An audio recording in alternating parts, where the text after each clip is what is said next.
Semoga Allah yang maha menatap, maha menyaksikan, maha dekat, mengaruniakan kepada kita sakinah, yaitu hati yang benar-benar tenang dalam menghadapi pergolakan apapun.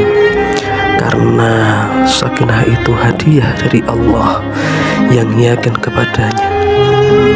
Kita yang banyak datang ke majelis ilmu, juga sholat, membaca Al-Quran, belajar tentang beragam ilmu, khususnya ilmu agama, sebetulnya harus mengeluarkan satu ciri, yaitu pribadi yang sakinah, pribadi yang tenang. Jadi kalau kita rajin mengkaji ilmu, rajin beribadah, tapi tidak tenang, pasti ada yang salah dalam diri kita. Termasuk orang yang memiliki sifat hayyin adalah orang yang lahir batinnya tenang, menenangkan, juga teduh dan meneduhkan. Jadi tidak mudah tersulut emosinya, tidak gerusah-gerusuh, tidak juga lemot, tidak lebay.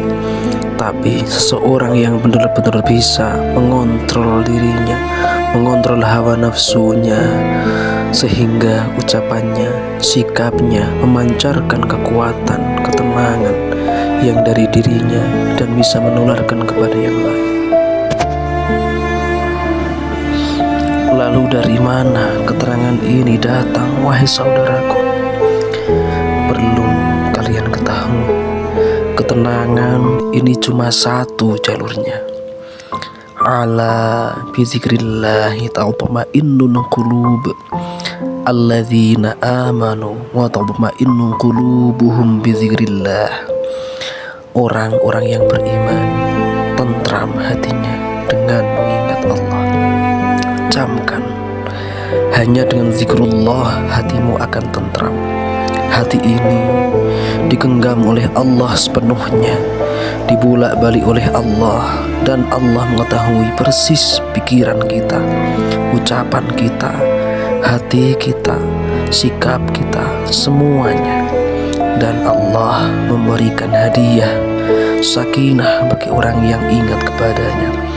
Ala bizikrillah.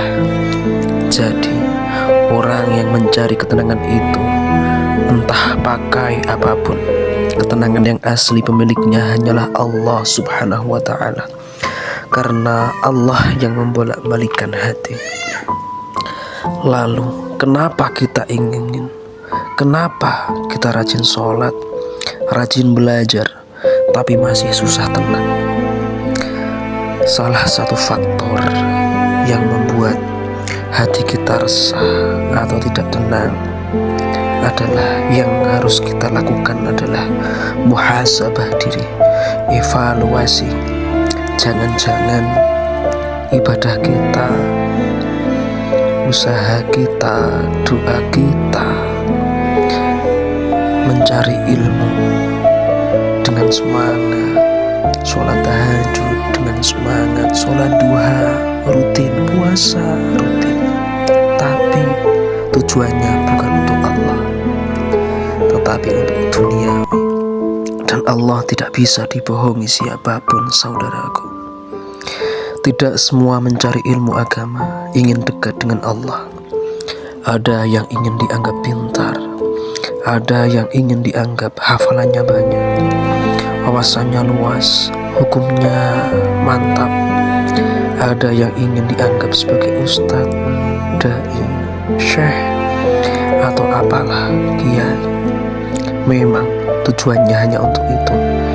Ada yang ingin gelar ahli, ada yang ingin disebut jabatan tinggi, kerjaan tinggi. Jadi yang hanya tujuannya, semuanya intinya hanya untuk duniawi. Dan Allah tahu itu bukan untuk mencari Allah, padahal yang digunakannya adalah ilmu Allah, tapi mencarinya hanya untuk dunia.